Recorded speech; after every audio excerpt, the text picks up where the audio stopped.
Ini adalah bahagian kedua. Teman-teman rakyat Sabah, tolong share, repost dan juga viralkan VTT ini supaya kita dapat mendidik rakyat Sabah kepada kenyataan, fakta dan data yang sebenar.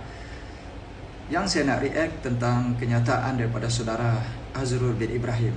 Dia merupakan naib ketua pemuda parti PGRS dan juga merupakan pengarah Institut Kerjasama Kerajaan dan Rakyat Ikrar dan juga pegawai takbir di Jabatan Ketua Menteri Sabah.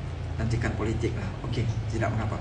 Sekali kan saya nak react kenyataan daripada bos dia, Haji Jin Nor, yang baru-baru ini dalam ucapannya di suatu tempat iaitu di Kunak. Dia juga mengatakan bahawanya kerajaan warisan ini berdendam, memotong konsesi, kemudian menyebabkan kerugian kepada kerajaan Sabah, terpaksa membayar 315 juta. Inilah dia katanya kerajaan yang busuk hati, kemudian serahkan kepada Jabatan Air. Dan poin penting yang Haji Ji cakap, warisan pula melantik syarikat lain.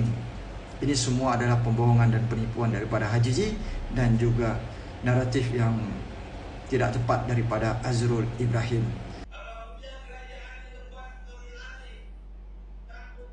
Assalamualaikum, salam sejahtera semua rakyat Sabah.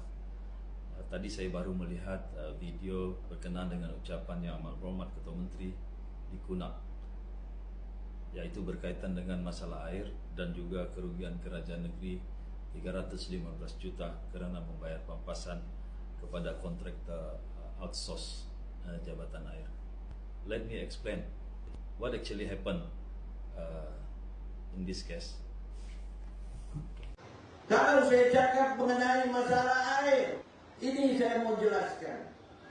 Berlaku kerana apabila kerajaan yang lepas mengambil alih tampuk pemerintahan di Sabah, apa mereka buat?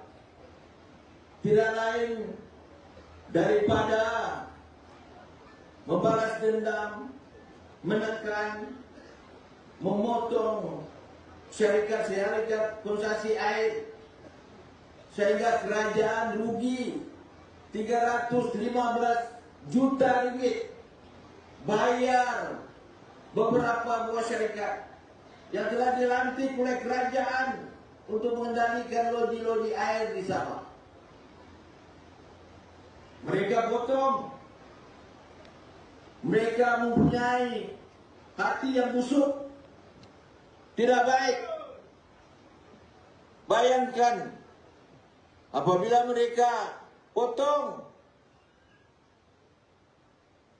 mereka kembalikan kepada Jabatan Air, dan di sana mereka juga melantik syarikat-syarikat pengendali penyelenggaraan loji-loji air.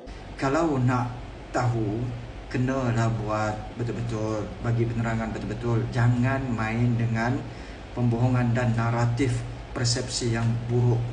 Boleh? Haji Ji dan juga budak ni, iaitu Azrul. Baik, saya nak kemukakan begini pasal perjanjian air ni. Perjanjian air, konsesi air untuk 9 syarikat berlaku pada zaman kerajaan UMNO Barisan Nasional, Ketua Menteri Musa Ahmad. Dan ketika itu Haji Ji dan juga Masidi merupakan sebahagian daripada barisan kabinet Musa Ahmad. Kena faham tu. Mungkin Haji Ji dan juga Masidi semasa perjanjian ini berlaku, diorang tengah bercuti kot, tak datang pejabat, tak datang meeting. Sebab itulah tidak tahu mungkin. Kemudian yang kedua, perjanjian ini telah dibuat selama 20 tahun. Daripada 2009 sehingga 2035. Dan perjanjian ini memakan duit rakyat sebanyak 3.7 bilion untuk tempoh 20 tahun kepada 9 syarikat yang mana ditugaskan untuk kendalikan 58 loji rawatan air LRA serta 3 empangan. Apa yang berlaku selepas itu, bahawa 1 bulan kena bayar 15.5 juta. Kalau 1 hari, syarikat ini dibayar dengan lebih 500,000 ringgit.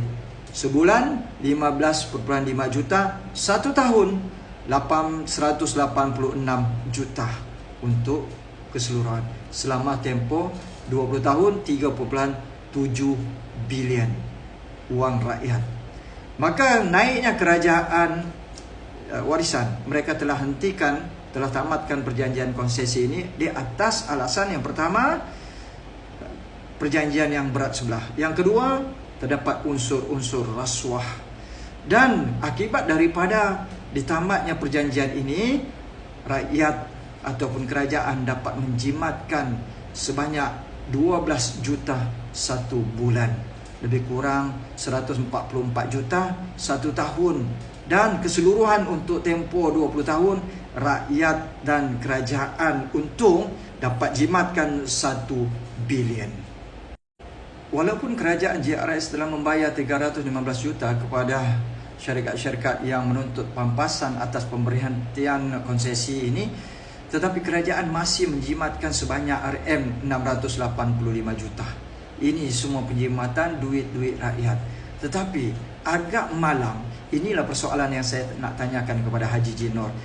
Pertama, kenapa Haji G. Nor dan kerajaan JRS tidak lawan di mahkamah? Sedangkan kerajaan warisan mereka sedia untuk berhadapan dengan tuntutan saman daripada syarikat-syarikat, tetapi JRS tidak buat. Yang kedua, apakah Haji G ada terlibat, ada proksi dia, ada kroni dia dalam syarikat-syarikat konsesi air ini? Ini persoalan yang perlu Haji G jelaskan, sama ada ataupun tidak. Ini pertanyaan saya kepada Haji G khususnya. Dalam ucapan Haji G baru-baru ini di Kunak, dia menyalahkan parti warisan kerana dendam, katanya memotong konsesi syarikat-syarikat tersebut. Bukan dendam. Ini yang dijelaskan oleh parti warisan dan juga oleh Peguam Negeri Sabah, iaitu berlakunya perjanjian berat sebelah dan juga unsur rasuah. Yang kedua, Haji G juga menyatakan bahawa kerajaan terpaksa membayar 315 juta. Betul? Kalau kamu tidak bayar, kalau kamu bawa ke mahkamah, mungkin kerajaan negeri boleh menang. Sebab warisan kata dahulu, diorang ada bukti bahawa kita kerajaan ada substan untuk menang kes ini. Tetapi kamu tidak buat, Haji G. Yang ketiga, Haji G kata warisan ni busuk hati. Busuk hati macam mana? Ini untuk menjimatkan duit rakyat Sabah. Kerana perjanjian itu berat sebelah. Kamu dulu duduk dalam kerajaan Musa Aman sebagai Menteri Penuh bersama Masidi. Kamu tidak tahukah perkara perjanjian begini? 20 tahun, 3.7 bilion duit rakyat Sabah. Bukan duit kau, Haji G. Bukan duit Masidi. Duit sak rakyatnya. Kemudian Haji G kata, inilah dia, busuk hati kan. Kemudian dia kata serahkan kepada Jabatan Air. Betul lah, memang serahkan kepada Jabatan Air semua benda tu. Kemudian Haji G buat tuduhan pula, kononnya warisan melantik kontraktor lain. Ini semata-mata fitnah, pembohongan daripada Haji G. Apa yang berlaku apabila konsesi ini ditamatkan, maka 1,335 pekerja daripada syarikat-syarikat ini telah diserapkan masuk ke Jabatan Air Negeri Sabah. Tidak ada seorang pun yang dibuang, dipecat, diserapkan. Bila masa pula kerajaan warisan lantik kontraktor lain? Kamu ni Haji G betul-betul tiada putungan menjadi ketua menteri. Itu orang kata kamu ni tidak lulus belajar. Betulkah Haji G? Ini pertanyaan saya kepada Haji G, pertanyaan ketiga. Lulus belajar ataupun tidak? Tahu matematik ataupun tidak? Nah, saya sudah jelaskan. Untuk menguatkan lagi hujah-hujah ini, ada juga video yang telah dibuat oleh Adun Merotai, Tuan Syarifuddin Hatta berkenaan dengan isu air. Korang boleh pergi tengok kepada TikTok Syarifuddin Hatta. Dijelaskan satu persatu, dirungkaikan satu persatu. Jelas ya, untuk Azrul Ibrahim dan juga Haji G. Nor. Persoalan saya nak tanya lagi, kenapa Haji G begitu bermurah hati kerajaan JRS membayar pampasan 315 juta? Soalan kedua, apakah ada kaitan dengan Haji G syarikat-syarikat ini sebagai proksi ataupun kroni sehingga sanggup tidak lawan di mahkamah tetapi membayar pampasan itu kepada syarikat-syarikat tersebut? Tanda soal. Haji G kena jawab benda ini.